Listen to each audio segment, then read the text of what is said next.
Hi வணக்கம். உங்கள் ஆனந்த கண்மணி. ஆனந்த நாவல் கீதம் சேனலை மறக்காமல் சப்ஸ்கிரைப் பண்ணிவிடுங்க. கூடவே பெல் ஐக்கானை ப்ரெஸ் பண்ணுங்கள், லைக் பண்ணுங்கள், கமெண்ட் பண்ணுங்கள், ஷேர் பண்ணுங்கள்.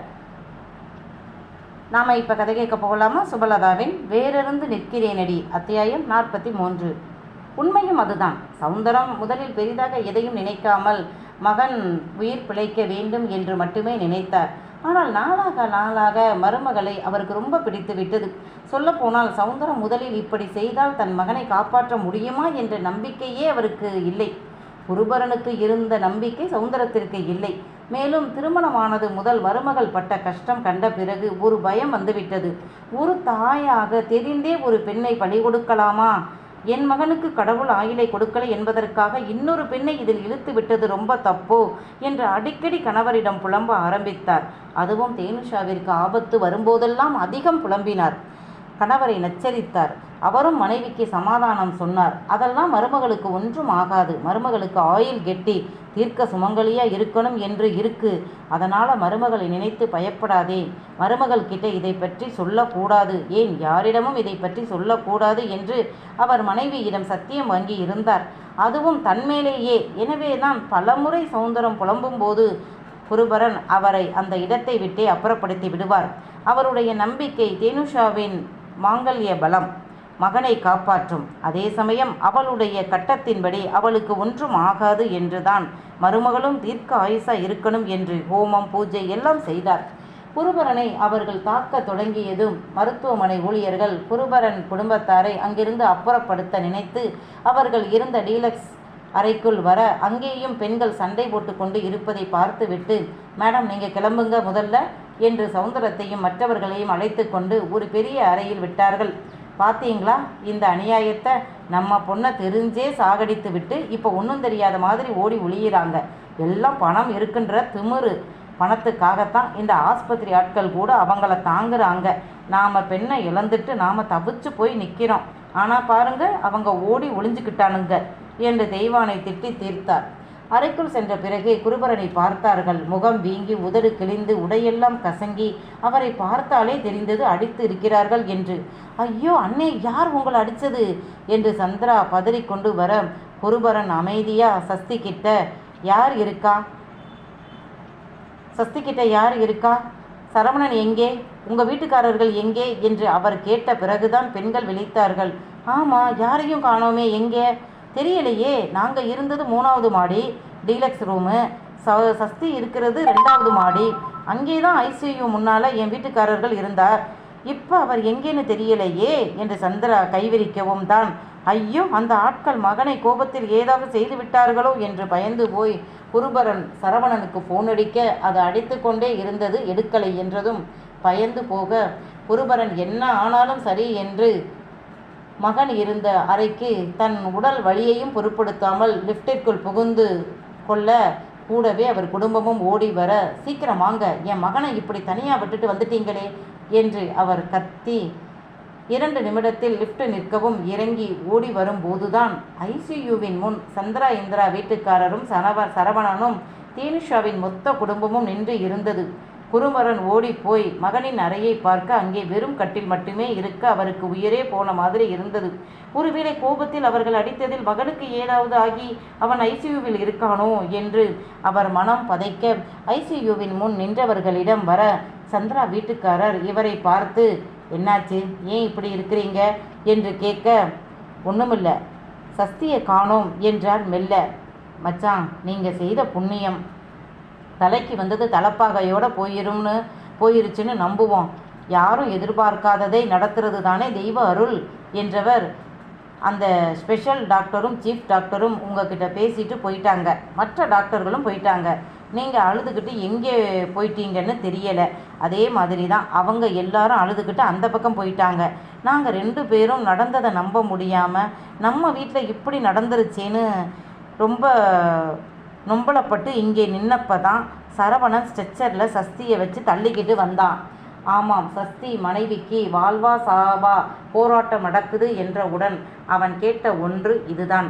என்ன நடந்தாலும் நான் தேனுஷாவை பார்க்கணும் சரவணா. எனக்கு ஜாதகம், ஜோதிடம் இதை பற்றியெல்லாம் தெரியாது. ஆனால் என் மனைவியின் சுத்தமான என் மனைவி சுத்தமான கறந்த பாலை போல தூய்மையான அன்பை குணத்தை பற்றி தெரியும். அவள் குணத்திற்கு அவளுக்கு எதுவுமே ஆகாதுன்னு எனக்கு நம்பிக்கை இருக்கு. என்னோட ஹனி என்கிட்ட வந்து சேருவா.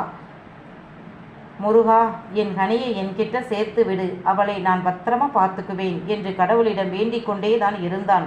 ஆனால் தேனுஷா இதயம் செயல்படலை. அவள் இறந்துவிட்டாள் என்று தெரிந்து டாக்டர்கள் சென்ற பிறகு இதை எப்படி மனைவி பிழைத்து விடுவாள் என்று நம்பிக்கையோடு இருக்கும் நண்பனிடம் சொல்வது? அதே சமயம் எது நடந்தாலும் நான் தேனுஷாவை பார்க்கணும் என்று நண்பன் சொல்லியிருக்கானே என்று வந்தவனை பார்த்த உடனே என்ன நடந்தது என்று அவன் சொன்னாமலே புரிந்து கொண்ட சஸ்தி, என்னை கூட்டிட்டு போடா என்று கத்த வேறு வழியின்றி அங்கே இருந்த நர்ஸ் உதவியுடன் அவனை ஸ்ட்ரெச்சரில் வைத்து தள்ளிக்கொண்டு ஐசியூவிற்குள் நுழைந்த போது அங்கே இருந்த டியூட்டி டாக்டர், இவரையே இங்கே கூட்டி வந்தீங்க? இனி எனக்கு பாடியை ரெடி பண்ணி கொடுக்குற வேலை வேற இருக்கு என்றார். சார் ப்ளீஸ் ப்ளீஸ், அவன் கடைசியாக மனைவியை பார்க்கணும்னு ஆசைப்படுறான், ப்ளீஸ் சார் என்று சரவணன் அவர் கால்களை பிடித்து கெஞ்ச, சரிங்க என்றவர் சற்று தள்ளி நின்று கொண்டார். ஸ்ட்ரெச்சரில் இருந்தவனை தேனுஷா அருகே கொண்டு போய் வைத்து அவள் பக்கம் திரும்பி படுக்க வைத்தான். சஸ்தி அழுது கதறினான். ஹனி, வந்துடுடி வந்துடுடி, எனக்கு நீ வேணும்டி. உண்மையான அன்புனா என்னன்னு எனக்கு நீ தாண்டி புரிய வச்ச. நீ பேசவே மாட்டான்னு நினச்சிருந்தேன்டி. இப்போ சில நாட்களாக நீ பேசினதை கேட்டு கேட்டு இப்போ உன் குரல் கேட்காம என்னால் இருக்கவே முடியலைடி. ப்ளீஸ்டி வந்துடுடி ப்ளீஸ். என்னை பார்த்தா உனக்கு பாவமாக இல்லையாடி? நீ மட்டும் இப்போ செத்து போன அப்புறம் நான் உயிரோடவே இருக்க மாட்டேன்டி, சொல்லிட்டேன். நான் உயிரோடவே இருக்க மாட்டேன், நீயும் வந்துடு. நீ இல்லைன்னா நான் செத்தே போயிடுவேன். நான் இருக்க மாட்டேன் இங்கே. நான் என்ன பண்ண? வேண்டாம், எனக்கு அந்த கஷ்டத்தை கொடுக்காதடி, வேண்டாமடி. எனக்கு உன் கூட ஆயுள் முழுக்க வாழணும்னு ஆசையாக இருக்குடி. நீ காணாமல் போன அன்றே நான் ஒன்றை புரிந்து கொண்டேன். இந்த ஜென்மம் பூரா நீதான் எனக்கு என்று வந்துடுடி என்று கதறிக்கொண்டே முகம் வருடி முத்தமிட்டு அவள் கை வருடி என்று அவனால் எந்த அளவு மனைவியை தொட்டு உணர முடியுமோ அந்த அளவு தொட்டு வருடினான். இனி தொடவே முடியாதோ இந்த ஜென்மம் பூரா என்று அவன் தவித்து போய் அவளிடம் கெஞ்சி கொண்டு இருந்தான். அந்த டாக்டருக்கே கஷ்டமாகி விட்டது. பாவம், திருமணமாகி 3 மாதமான புதுமண தம்பதிகள். பாவம், ஆக்சிடென்ட்டில் இப்படி ஆனது மிகப்பெரிய துரதிர்ஷ்டம்தான் என்று அவரே சஸ்தியின் அழுகையை பார்த்து கண் கலங்கிய நிலை என்றால் நண்பனான சரவணன் அவன் நிலையும் அவன் அழுகையும் அரற்றலும் கேட்டுக்கொண்டிருந்த சரவணனை சும்மா விடுமா? அதுவும் கூட பிறந்த பிறப்பாக தேனம்மா என்று அன்போடு கூப்பிட்டவன் இன்று அவள் இல்லை என்ற நிதர்சனத்தை தாங்க முடியாமல் நண்பன் தன் 2 கைகளால் தாங்கிக் கொண்டிருந்தான் நண்பனை. கண்கள் அருவியாய் கொட்டியது. அவனால் கண்ணீரை துடைக்க கூட முடியலை. அவன் படும் கஷ்டத்தை பார்த்த அந்த டாக்டர், கொஞ்சம் என்கிட்ட அவரை விட்டுட்டு நீங்கள் கொஞ்சம் சமாதானம் ஆகுங்க சார், எனக்கும் வேலை இருக்குது, திடீர்னு வந்து எல்லாம் ரெடியானு கேட்பாங்க என்ற டாக்டர் சக்தியை சற்று தாங்கி பிடித்து கொண்டு நிமிர்ந்த போதுதான் அந்த மாற்றத்தை உணர்ந்தார். அதாவது இதய துடிப்பை அறியும் கருவியின் அந்த கிராஃப் டாக்டர்கள் வெளியே சென்ற போது பல்ஸு மிகவும் குறைந்து கிட்டத்தட்ட ஒரே கோடாக வரும் அளவு போய்விட்டது. அதன் பிறகுதான் இந்த டாக்டர் வந்து அந்த மெஷினை பார்க்கலை. ஆனால் இப்போ அந்த மெஷினில் ஏதோ இன்னும் இதய துடிப்பு மிக மிக மிக குறைவாக துடிப்பது போல் இவருக்கு தெரிய, என் கண்கள் தான் சரியா தெரியலையா, இல்லை என் பிரம்மையா என்றவர் பட்டன, சார் இங்கே வாங்க, இவர் பிடிங்க என்று வேகமாக டாக்டர் சொல்லவும் என்னவோ ஏதோ என்று சரவணனும் ஓடி வந்து பிடித்தான். அந்த டாக்டர் அந்த மானிட்டரின் அருகே போய் பார்த்துவிட்டு உடனே ஃபோன் பண்ணி சீஃப் டாக்டரை கூப்பிட்டார். இவரும் அவர் வரும் வரை ஏதேதோ செய்து கொண்டு இருந்தார். முதலில் அழுது கொண்டிருந்த சஸ்தியை கவனித்து கொண்டு இருந்த சரவணனும் கவனிக்கலை. பிறகுதான் டாக்டர் என்னாச்சு என்று கேட்க, தெரியல, ஆனால் இதய துடிப்பு கருவியில் லேசா மிக மிக லேசா இதயம் இன்னும் துடிக்கிற மாதிரி எனக்கு தெரியுது, எனக்கு ஒரு ஃபீல், ஆனால் சரியாக தெரியலை என்றவுடன் சஸ்தி ஆர்வமாக பார்க்க, இப்போ எதுவும் சொல்ல முடியாது சார், ஆனால் நீங்கள் உங்கள் மனசில் என்ன தோணுதோ பேசுங்க, அவங்கள திரும்பி வர சொல்லுங்க, இது ஒரு முயற்சி தான், ஒருவேளை என்னுடைய கணிப்பு தவறாக கூட இருக்கலாம், இருந்தாலும் முயற்சியை கைவிட வேண்டாம் என்றார். சீஃப் டாக்டர் மற்ற டாக்டர்களுடன் ஓடி வந்தார். வந்து பார்த்தவருக்கும் சந்தேகம்தான். அதனால் டாக்டர்கள் போராடினார்கள். ஆனால் சஸ்தியை அவளோடு பேசிக்கொண்டே இருக்கச் சொன்னார்கள். இதோ அரை மணி நேரமாக டாக்டர்களும் சஸ்தியும் தேனுஷா கூட போராட துளி துளி துளியாய் அவள் பல்ஸ் உயர்வது டாக்டருக்கு நம்பிக்கை அளித்தது.